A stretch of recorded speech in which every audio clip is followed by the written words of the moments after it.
Mi novia olvidó apagar el micrófono en una reunión de Zoom. Lo que oí me hizo apagar su tarjeta, su acceso a la cuenta, y nuestra relación. Estábamos juntos hacía 2 años. Vivíamos en un departamento que yo alquilaba en su nombre porque su historial crediticio era un desastre.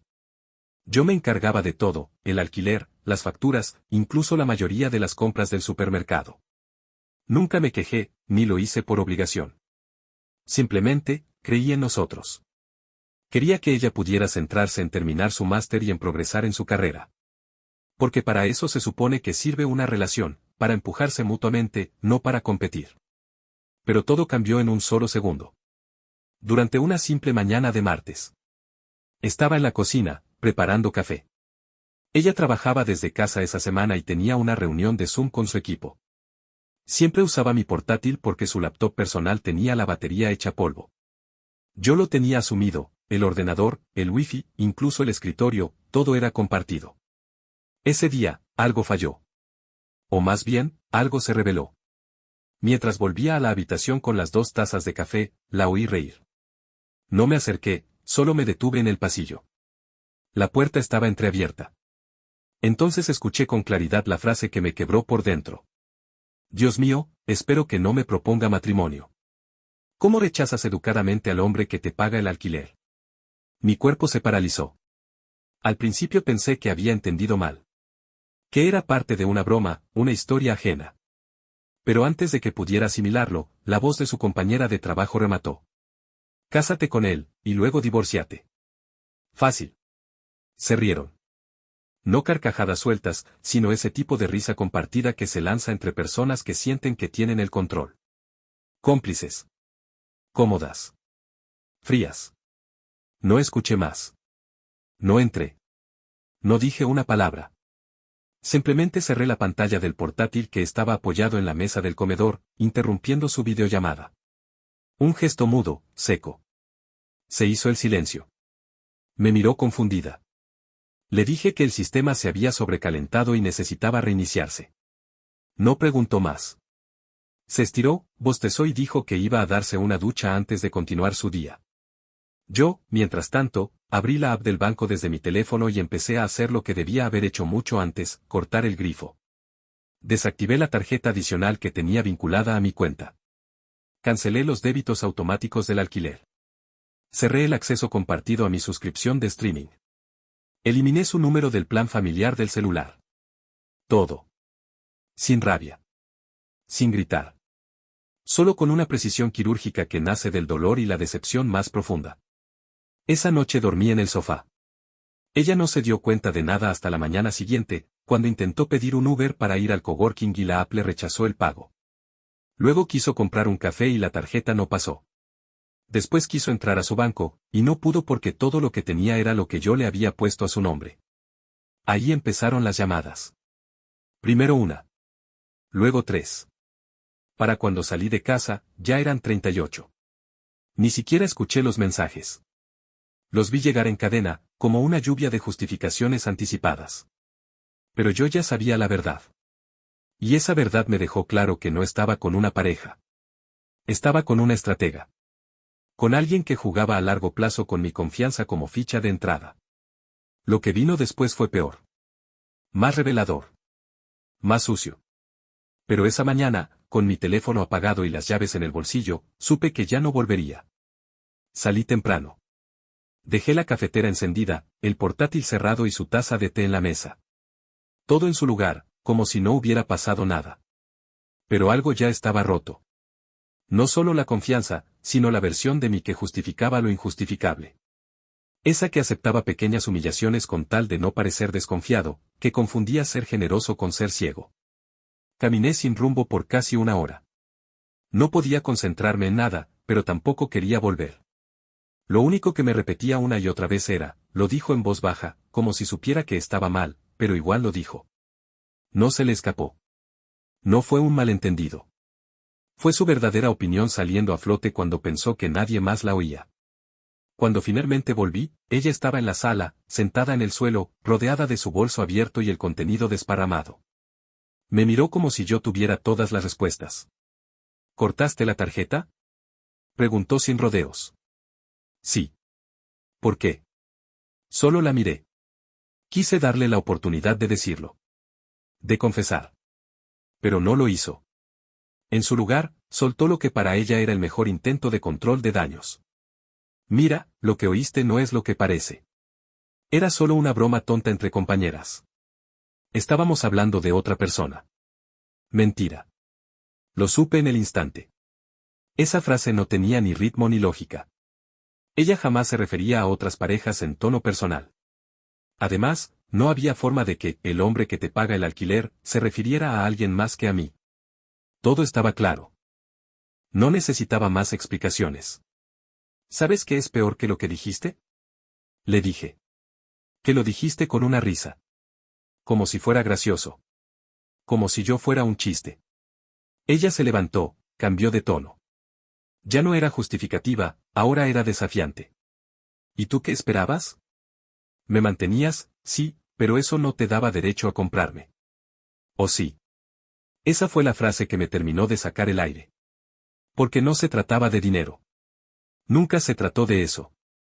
Lo que me destruyó fue haberme esforzado durante años por construir una vida conjunta, solo para descubrir que para ella, eso era una especie de inversión que podía explotar. Como si estuviera esperando el mejor momento para dejarme, o beneficiarse de ello. No compré a nadie. Pero parece que tú sí estás vendida desde hace rato, le dije con calma. Se quedó muda. Recogió su bolso con movimientos torpes. Abrió la boca varias veces como para decir algo, pero no le salió ninguna palabra. Finalmente, dijo. No puedes simplemente dejarme así. Y ahí, lo vi todo claro. Esa frase era todo lo que necesitaba para entender su lógica, ella realmente creía que yo tenía que seguir manteniéndola, aun después de haber escuchado eso. Le pasé una hoja con un número escrito. Es el contacto del administrador del edificio. Ya no voy a renovar el contrato a tu nombre. Tienes hasta fin de mes. Me miró con odio. Pero no lloró. Y eso me confirmó algo, no estaba herida. Estaba molesta porque se le había caído el plan. Salí a caminar de nuevo. Ese día no trabajé. Solo respiré. En algún momento, me senté en un banco de un parque y me reí, una risa seca, como quien se da cuenta de lo absurdo que fue todo. No por amar. Sino por no haber visto antes lo que era tan evidente. Pero lo que aún no sabía, lo que me golpearía después, era que esto no había terminado. Ella no iba a irse en silencio. Durante los días siguientes, el silencio fue absoluto. No me escribió. No me llamó. Tampoco hizo el menor intento de disculparse de verdad. Solo compartía frases vagas en redes, esas indirectas vestidas de filosofía barata, la gente te decepciona cuando menos lo esperas, al final, todo cae por su propio peso. No respondí. No caí en el juego. Pero sí estuve atento. Algo me decía que eso era apenas la superficie. Pasaron 5 días hasta que ocurrió lo inesperado. El administrador del edificio me llamó temprano. Pensé que era por el contrato, pero su tono era distinto. Hola. Mira, siento llamarte por esto, pero necesito que sepas lo que está pasando. Mi ex había estado citando gente en el departamento en mi ausencia. Decía que estaba buscando posibles roommates para compartir el alquiler. Le había dicho al administrador que tú y ella ya no estaban juntos, pero que tenía derecho a quedarse porque todo estaba a su nombre. Obviamente, no era verdad. El contrato seguía siendo mío. Las facturas seguían llegando a mi cuenta. Su nombre estaba solo en los correos que ella misma se enviaba cuando hacía los pedidos del supermercado. Todo estaba a mi cargo. Siempre lo estuvo. Le pedí al administrador que no confrontara nada aún. Que no hiciera ruido. Porque ya no se trataba solo de echarla. Era evidente que estaba preparando algo. Lo que no sabía era el tamaño del golpe que estaba intentando dar. Esa misma tarde, llegó una carta a la empresa donde trabajo. Una denuncia anónima. Decía que yo estaba usando recursos de la compañía para beneficio personal. Que el portátil que usaba era compartido por alguien sin autorización. Que tenía historial de manipulación emocional y financiera hacia una pareja dependiente. Todo sin pruebas. Pero suficiente para levantar sospechas. Mi jefe me llamó. Conocía mi trabajo, sabía que no tenía sentido, pero la empresa tenía políticas claras. Iniciaron una revisión interna. No me suspendieron, pero me pidieron que evitara el contacto con equipos sensibles hasta que se aclarara todo. Y eso, en mi rubro, es como dejarte en la banca sin fecha de regreso. Esa noche, supe que ella lo había enviado. No tenía cómo probarlo, pero la línea de tiempo, el lenguaje, las insinuaciones, todo era su estilo. Ella sabía cómo atacar sin dejar huellas directas. Le escribí por primera vez desde el incidente. No con insultos, no con súplicas. Solo esto. Te escuché. En Zoom. Lo sabes. Pero ya no se trata de ti. Se trata de mí y de lo que voy a hacer con esto. Que no te sorprenda lo que venga. No respondió. Pero su silencio era ruido suficiente. Hablé con mi abogado. Y empecé a ordenar todo. Porque no solo iba a sacarla de mi vida. Iba a blindarme por completo. Y si ella creía que podía arrastrarme con una falsa narrativa, iba a descubrir que se siente cuando el que siempre fue amable decide protegerse. Con papeles. Con evidencia. Y con la misma frialdad con la que ella se rió de mí. El abogado fue directo: si te quiere hundir, va a usar lo único que puede, el relato. No el dinero, no la verdad. El relato. Así que nos pusimos a trabajar. Lo primero fue documentar todo. Cada pago, cada transferencia, cada factura. Tenía años de pruebas digitales, los correos donde ella me pedía dinero, los registros bancarios de la tarjeta adicional, los recibos de compras, los contratos de servicios a mi nombre. Incluso capturas de pantalla de nuestros chats, donde me agradecía por hacer que su vida fuera más fácil. Lo segundo fue blindar mi situación laboral. Hablé con recursos humanos. Les conté lo que había pasado, sin melodrama, solo hechos. Les entregué todo lo que tenía, incluidas copias de la denuncia anónima con detalles que solo alguien íntimo podía conocer. Mi jefe, al revisar el expediente, me dijo una frase que no olvido. Algunos destruyen puentes con gasolina. Otros lo hacen con sonrisas. Pero el efecto es el mismo. El proceso interno se cerró una semana después. Sin consecuencias para mí. Oficialmente, quedé limpio. Pero ya no era solo un tema laboral. Era personal. Ella me había apuntado con una bala sin pólvora, pero el gatillo ya lo había apretado. Y eso no se olvida. Mientras tanto, en el departamento, la situación se tensaba. Ella seguía ahí, como si nada. No hacía maletas, no pedía disculpas. Actuaba como si tuviera todo bajo control. Y en cierto modo, la entendía, durante mucho tiempo, tuvo el control. Pero ahora todo estaba cambiando. Y rápido. Recibió una notificación legal: debía desalojar el inmueble en un plazo de 10 días por uso indebido y no tener contrato vigente. Le expliqué, con el mismo tono con el que uno explica una fórmula matemática. No es una venganza. Es una corrección. Se puso pálida. Luego vino el teatro. Primero fueron las lágrimas. Las súplicas. ¿En serio me vas a dejar en la calle? Yo solo estaba confundida, sabes que te quiero. Después, la rabia. Eres un manipulador, todo esto es porque no puedes soportar que te rechacen, eres un cobarde. No respondía nada. No por frialdad. Por estrategia. Porque cuando alguien intenta arrastrarte al fango, lo peor que puedes hacer es meterte a discutir en su idioma. El día del desalojo llegó. No contrató abogados, no opuso resistencia legal. Solo llamó a una amiga, metió sus cosas en 3 maletas grandes y se fue sin mirar atrás. Ni una disculpa. Ni una explicación. Ni un cierre. Y estuvo bien. Porque yo ya no necesitaba que ella cerrara nada. Yo ya lo había hecho. Pero lo que más me sorprendió, fue lo que pasó después. Cuando todo pareció terminar, aparecieron los ecos. Las secuelas. Lo que nadie te dice que vas a sentir cuando dejas atrás una relación tóxica que llevaba tanto tiempo minándote desde adentro. No fue alivio inmediato. Fue vacío. Y en ese silencio, tuve que enfrentar lo que nunca quise ver, que llevaba años sosteniendo algo muerto, solo para no sentirme solo. Los días que siguieron al desalojo fueron extraños. No tristes. Tampoco liberadores. Solo, silenciosos. Caminaba por el departamento y todo se sentía más grande, más frío. No porque extrañara su presencia, sino porque por primera vez en 2 años no tenía que adaptarme a otra persona. No tenía que explicarme. No tenía que sostener a nadie. Era solo yo. Y eso, Al principio, fue incómodo. Me encontré revisando fotos antiguas sin saber por qué. No por nostalgia, sino por curiosidad.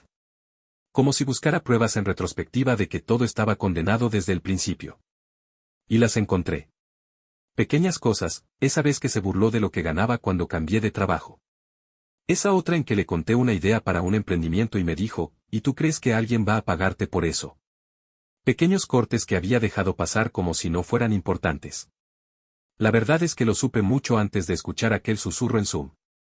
Pero lo ignoré. Porque el amor, o lo que uno cree que es amor, a veces se convierte en una inversión emocional que nos negamos a declarar en quiebra. Una noche, mientras cenaba solo en la barra de la cocina, mi teléfono vibró. Era un número que no reconocía. Lo ignoré. Luego vibró otra vez. Y otra. Finalmente, abrí el mensaje. Solo decía. No fue justo lo que hiciste. Me dejaste sin nada. No respondí. Porque esa frase era una confesión. No de amor, ni de arrepentimiento. De expectativa. Ella nunca vio lo que hicimos como una vida en común. Siempre fue un acuerdo unilateral. Yo daba, ella tomaba. Y cuando el ciclo se rompió, se sintió estafada. Como si le hubiera fallado un plan a largo plazo. Al día siguiente, recibí un correo de su amiga. Aquella con la que se había reído en la reunión. Me decía que había malinterpretado la situación, que la conversación fue sacada de contexto, que ella, mi ex, estaba pasando por un mal momento y no sabía cómo expresarlo. Otro intento de lavado de imagen. Otro intento de reescribir la historia para quedar como víctima. Pero ya era tarde. Porque en este punto, no se trataba solo de la traición, ni de las risas a mis espaldas.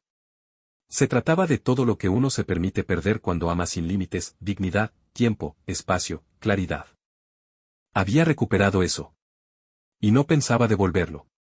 Fue entonces cuando algo cambió en mí. No fue rencor. No fue venganza.